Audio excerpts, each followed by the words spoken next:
Welcome to the show, Laura. This is Life by the Page podcast where we interview entrepreneurs like yourself, and whereby they share their journeys and success stories for typical audience that wants to be educated by, South African media stories, success stories from individuals like Eleanor Craig. He's been one of our has been one of our audiences in our show. So I'm gonna start by asking you about your background and where you began your journey. You've had an impressive career in both the UK and now South Africa. Can you please share about this, those stories, and how it evolved over the years? Yeah, absolutely. It's quite a long story because I'm a lot older than you, so I will try and keep it brief. So I graduated with a BA honours in modern languages in the UK in 2001. And from there, I got my first job within a publishing company, a publishing house in the east of the UK. And then I moved to work to a publishing house in London. And within those environments, I was responsible for running the business awards. So there was the National Business Awards. I worked initially on the Retail Awards. But a lot of individual recognition. So we looked at the Women of the Future and Asian Women of Achievement Awards. Some really big things that we did in London. And then I moved over to Africa, to Cape Town, about 17 years ago, I think. And I began working for another publishing company based in Cape Town, looking after their awards portfolio, looking after the EE Awards, and again, some women's awards. But soon I realized that I wanted to do a little bit more. I wanted to replicate some of the energy that I'd seen in some of these programs in England. For example, the Women of the Future Awards was more of a movement. It was something that was more than just a once a year award ceremony and a pat on the back and then come back next year. It actually used the alumni, and the alumni went into schools and they helped the learners, and it really became something of value. And that's what I thought was lacking here, and what I really thought there was space to create. So we began with Rising Star. Rising Star is now in its 13th year. We've recognized hundreds and hundreds of talented young professionals between the ages of 28 and 40 over the years. We ran in Kenya for a brief time, so both in South Africa and in Kenya. And the Rising Star Awards recognizes the most talented young professionals in the country. We work with corporates and their HR departments to identify those within the companies, and then we take it onto a national platform where peer can compete against peer. It's had them tremendous success over the years. We're very, very blessed and very, very lucky to have an amazing alumni, because that is something that I focused on. We're very close to our alumni, and many of the alumni are now helping us, supporting us, sponsoring us, just to ensure that we are able to continue recognizing the next generation of leaders. And that's how Rising Star started. Then 9 years ago, we launched GradStar. GradStar is the largest student recognition program in the country, and we recognize the most employable tertiary students from anywhere in the country. So you can be in any year of study, you can be any discipline. As long as you're in full-time study, you qualify to enter. The entries are open between January and April each year. And we take you through a series of assessments looking at, again, leadership qualities. So we look at employability characteristics, be it grit, resilience, curiosity. We actually at no point look at your grades. We're looking for a person, a character, that person who you know will excel in the workplace. And our alumni over the years of GradStar are succeeding across corporate South Africa, be it in law firms, be it in Fasken, in Accenture. We have a whole cohort in Accenture, in Sasol, in BP, across the board. We've got amazing GradStars working. And what we really do is, so we receive thousands of entries each year, and we take all the entries through what is known as the GradStar app.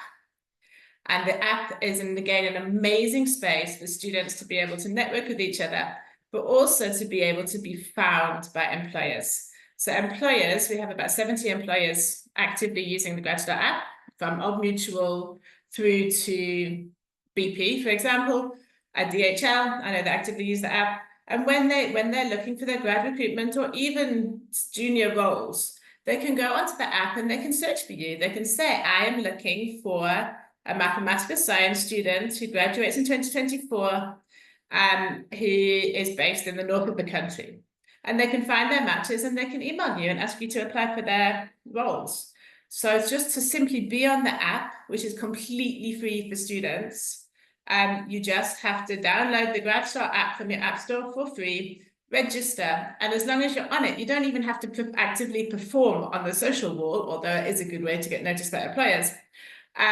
Just by registering your details, you're now in the database that these companies can search. It's an amazing tool. What we also do is we post every single week, we post our current graduate programs that are open for application. So if you are looking to apply for a grad program and you know you have to do all this research and you have to go to all these different companies and find out about their grad programs, we actually use the social wall to post all the current grad programs that are open. So just keep popping in there. Maybe there's something that you want to apply for, especially if you're in your final year and you're ready to take that leap. It's a really good single space where you can find all that information. It's designed to make your life easier. But anyway, so back to the awards, we push all of the entries, all of the applications for the GradStar Awards all go through the app, really just to give you guys all the opportunity to be on the app as well. But then we can communicate with you more easily through push notifications, and we do webinars. We've just, last week we hosted a webinar with APSA. The week before we hosted one with Epiroc, another one of our sponsors. We'll be at Tinto next week. So we give you a lot of career guidance, and it's all free, just for being part of GradStar or even registering on the app. Different companies want to speak to different people. So GradStar, we have a top 500. After we get thousands of applications, we take you through an assessment that looks at leadership qualities, employable characteristics, and we produce a top 500. Those top 500, we take through a secondary assessment, much more detailed, where we look at skills and we ask you to do a video so we can see your presentation abilities. And then we produce a top 100. And if you make the top 100, that's when everything changes. So we fly you, if you're abroad, we fly you, we bus you, we get you, we cover all transport costs to Joburg for a 4-day event. And this is where we introduce you to employers. We give you 4 days, firstly mixing with each other, the top 100 students in the country. It's mind-blowing. And then we introduce you to recruiters from across the country. Over the period of the 4 days, you should meet over 60 recruiters, graduate recruiters that you can meet in person and get the chance to impress, as well as go through workshops and compete in hackathons and do really cool stuff that prepares you for interviews and the working world. Yeah, And recently, it sounds like a great innovation, especially for like people studying like us. I mean, like what qualities like for like top employers search for, for employees, and like what can I offer? Like what should I look for in starting to apply for those great inventions like yourself, GradStar programs? I think a key, they want somebody who's resilient and authentic comes across all the time. There's no point trying to impress an employer by not being authentic to your true self, because it's going to come out in the end. They want to see that you're honest and you're true and you're not ashamed or afraid to say, I don't know this, but I can learn. They want to know that you're the kind of person that will take advantage of all opportunities that are given to you. They want to know if you do any extracurricular, any community activities is always very important. They're looking for a whole person. It's not always just simply about your grades. It's about that person that they know can go into the workplace and can make themselves of value within the workplace. But from the student side, I think it's very important that you also do your research on the employer. because it's really important that the employer's values align with yours. And I know it's hard to get a job, and I know there's so limited opportunities, and I know there's so much youth unemployment. But if you get a job with an organization that doesn't align with who you are going to be miserable every day. So just make sure that your ethics and your morals are in the same place. But that being said, don't hold out for the top job. Employers would love to see you working in ShopRite or working in Postnet or working behind a bar in a coffee shop while you were applying, because that demonstrates something about yourself as well. It doesn't have to be your career forever, but if you're taking advantage and just doing what you can while you can at the moment, that means you're resourceful. And resourceful is also absolutely critical. Sure, yes, definitely. With the changing in technology and innovation and the workplace evolution, like what should students be focused on right now? Like what should they be currently looking at? Because the evolution is changing. You might be focused on in the books, the textbook that you're given right now and schoolwork and stuff, but things are changing. People are going to be Yes. hiring, but people are going to be hiring uh, accountant who has no degrees. Like I can say, I can come up to an employee and say, I can fill up your balance sheets, but I know that with AI, complete with no errors, or build your web design now because we have web builders now. And people are starting to get skills and what skill sets that might amplify them or propel them in their careers with not having degrees or any, but they have skill sets to work on, if that makes sense. Yeah. Absolutely. I think any certification is good. Skill sets, absolutely. But LinkedIn Learning is an amazing resource. There's a lot of free courses that you can do, and you don't have to pay for them. But if you can come to an employer with some form of just a certificate of completion, then at least they know that you've taken that course. It's absolutely incredible to enhance your skill sets. If you're not a student, it's not a problem, because there's many internships, there's many other learnerships, huge amounts of learnerships that you can go on. But if you want to stand out, then yes, and emphasize and amplify your skill set. But I would strongly suggest even Google. I think Google do a huge amount of free courses at the moment. Go through one of the free courses so that you have that certification that you can present to them.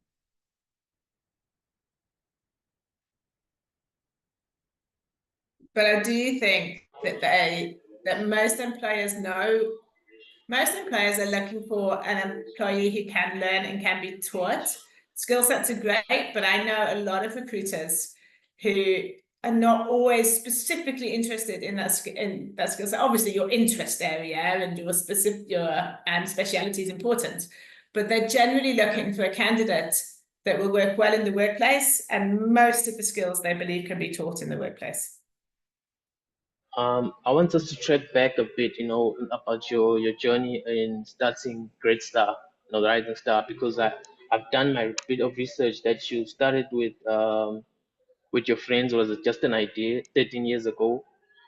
And then you started looking for you had concepts, you started researching corporations, stuff like that. You went to Standard Bank, and then you got funding. But Yes. like for people who like start businesses, you always need funding, right? But Yes. people sometimes like to say, I have to quit school and stuff like that.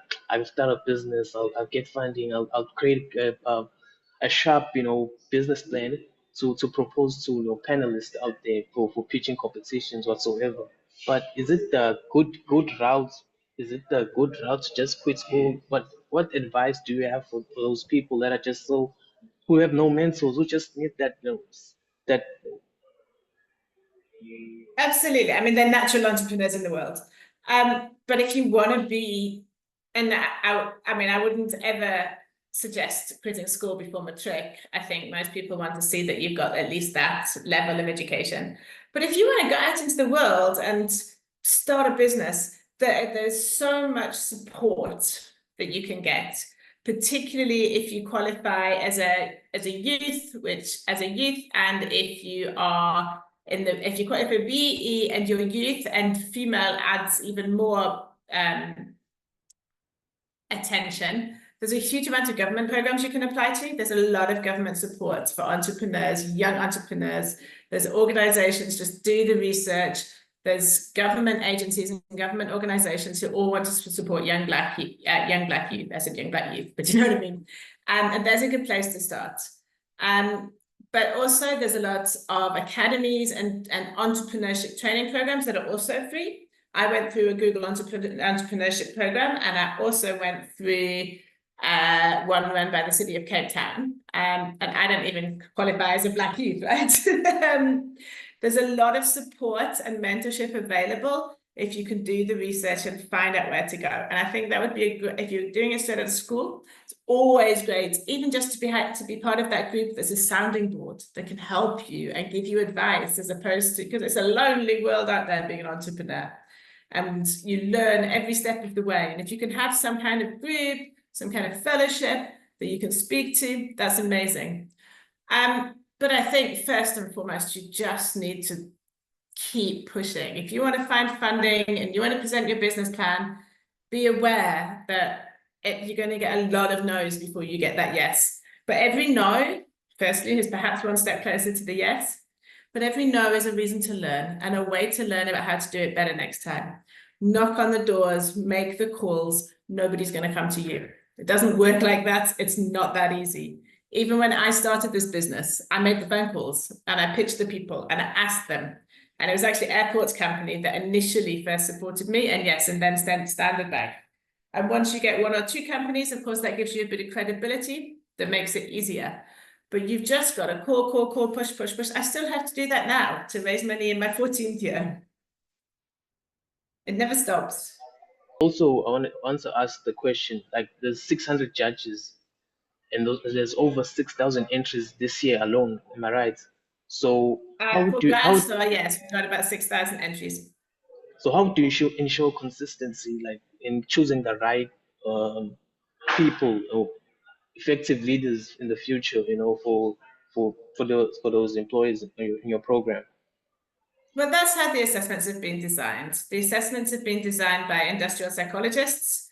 The first one is it's a bit like a psychometric test. And you go through that, and the results of that will pull you into the top 500. When you're top 500, then we do your key skills indicator. We do another psychometric test. We do the video. And those elements are all sent to an auditing company to be marked by professionals. And it's the grades that you have in those assessments that will pull you through to the top 100.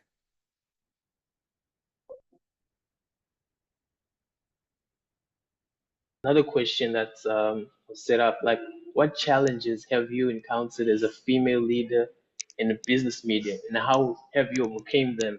Because it's not always easy coming up as a woman in this route that you've chosen. It's really not. I think it's easier now than it was when I started 15 years ago. I think I was also much younger 15 years ago, and I think as a young person and a young female person, it is difficult to gain respect from more older leaders. But I think if you can present with passion, that helps, and you know your stuff. You have to know your stuff.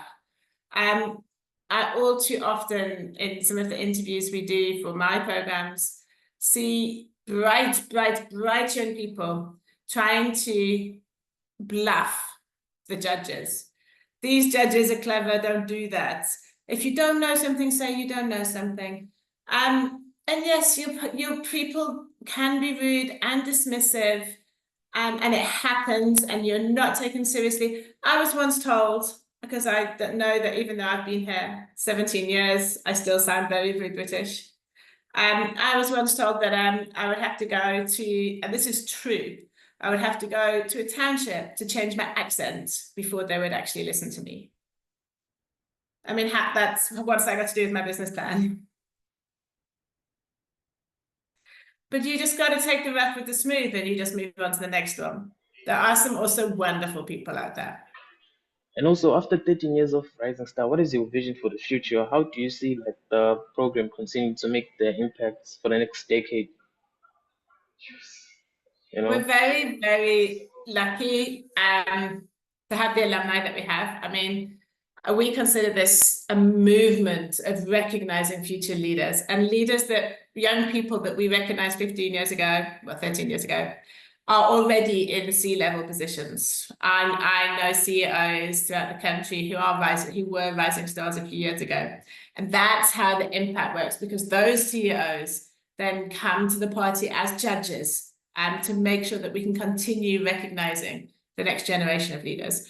Also, the winners receive coaching and leadership coaching and acknowledgement within their organizations, and they really help to boost their careers. So it's a movement, and GradStar too, of boosting our talent and continuing to boost our talent to make the economy and the economy stronger. Sure, sure. I've also heard like some of the participants, like from the Rising Star program, have applied their innovations to, real world scenarios. Like, what role do you think corporate partnerships play in helping these young professionals that leap from idea to implementation? But Like in the also like finals, the Coca-Cola idea. Remember the Coca-Cola idea you mentioned? yes. Sure. Yes, so that's exactly the point I was going to refer to. Is that in the finals, we have 60 young people who are in the finals, and they are asked to create a case study. This year's case study was how do we bring SMMEs into financial inclusion? SMMEs, particularly in the more rural economies, how do we get them more financially included? And they're given facts and questions, and they have to prepare a solution about how we can assist this. A few years ago, it was a sustainability case study, and the Coca-Cola young person who had took his idea back to Coca-Cola, and they have now initiated his idea worldwide. So I think it depends, on the quality of the concept, the quality of the idea, but also how you choose to do it. If he'd never presented it to his organization would never have known. So I think it's all about, again, you taking the initiative. I think there's another example with Rand Refinery when his recognition at that point, it was a decade ago, but at that point, his recognition gave him a voice. People within the organization started listening to him as someone who had been recognized as a future leader. And that voice gave him the power to introduce female toilets in many of the male-based mines where it's actually refineries, so in the refinery areas where there had only been male toilets previously. And he used that position to be able to bring something back into the company. Yes, yes. Thank you for that. Thank you so much. That's just a great thing to even hear, because it's like the book I've been reading, In Man's Search for Meaning. It's like Viktor Frankl. It's Viktor Frankl. He speaks about finding purpose in life through contributing to something greater. What do you believe is the ultimate purpose of Rising Star program, and how do you instill a sense of meaning contribution in the young professionals you support? Because like most people, I feel like the Rising Star, it's like a journey of like the Spider-Mans, the Batmans, where it's like a vision for something greater to come. You know what I mean?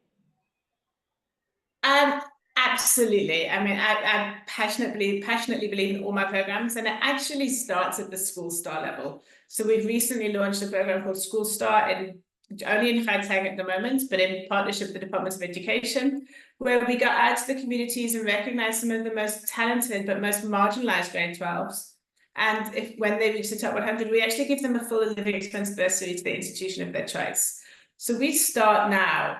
And we've expanded the program to start now to really reach kids and young people and learners who would never, ever have got into the formal education system in the first place.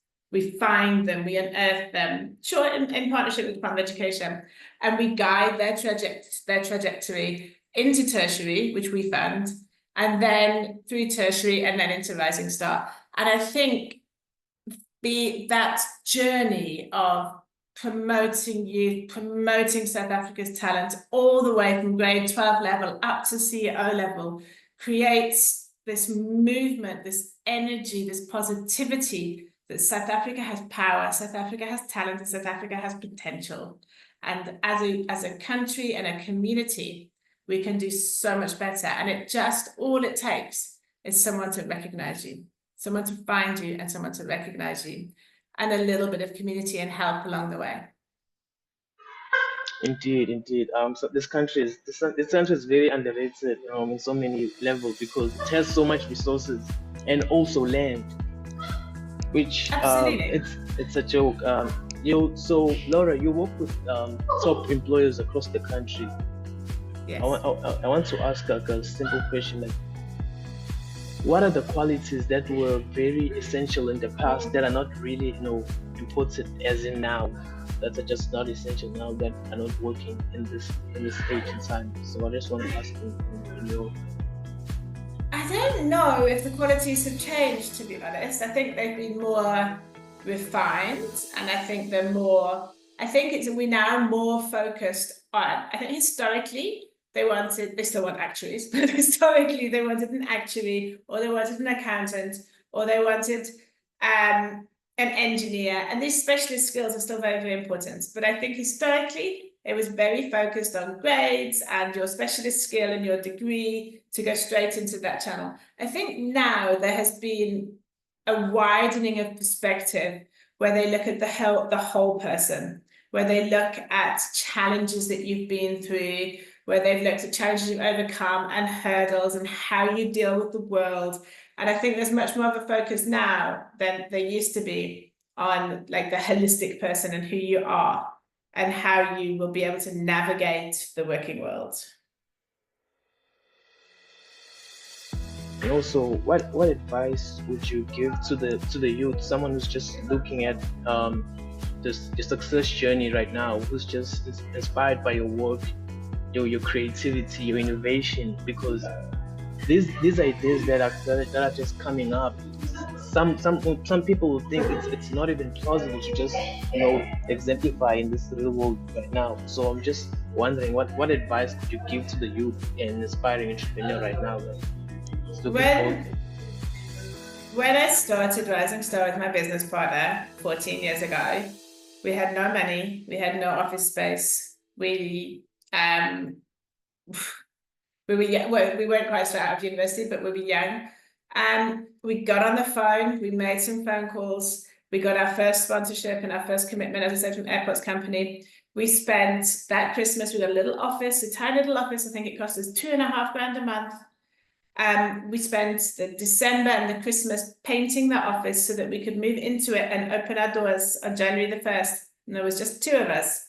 We paid ourselves a very, very low salary, paid ourselves about $5K each a month. And we worked and grafted and called and did all of the work ourselves, did all of the grafting work right up through to the nice bits. And 15 years later, well, 14, but 15 years later, here we are. So I think, yeah, it's all very well to look at established business and say, I can never emulate that. But look at how they started. Look at how they started business. I mean, didn't Apple start in Steve Jobs' garage? Like, that's where you start. But you got to work. Thank you so much for that. Thank you for coming through. I just wanna how can people find you? How can people start registering? Just please share a bit about that to the audience, for people who don't know about the program and just everything. How can you apply? How can you apply for Rising Star, the GradStar program? You said it's 18 to 35 years. Just please elaborate more briefly on the concept. Sure. So there's Yeah, quite a please. lot. Our social media is, we have quite an active social media channel. So if you go to LinkedIn, you'll find Rising Star at Rising Star South Africa. And on Facebook, it's Rising Star SA.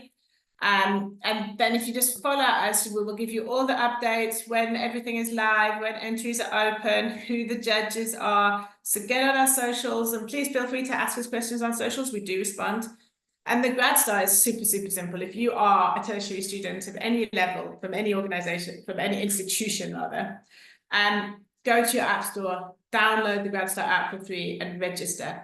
then you are in our network and you will be invited to our webinars. You will be invited to everything we host, and you'll be invited to enter the GradStar Awards as well. So it's super simple and it's free. Why would you not? Okay, thank you so much. So if there's anything you want to add, you can also add it. But I'm almost done now. You know. I just want to say that South Africa has so many opportunities for the youth. There is a lot of governmental support. If you just Google small business enterprise, you Google youth accelerators, there's a huge amount of support. But even without that, if you are an entrepreneur and you want to make it work, you just don't take no for an answer. Keep going. Thank you so much. It's been lovely having you on the show. I just appreciate you coming in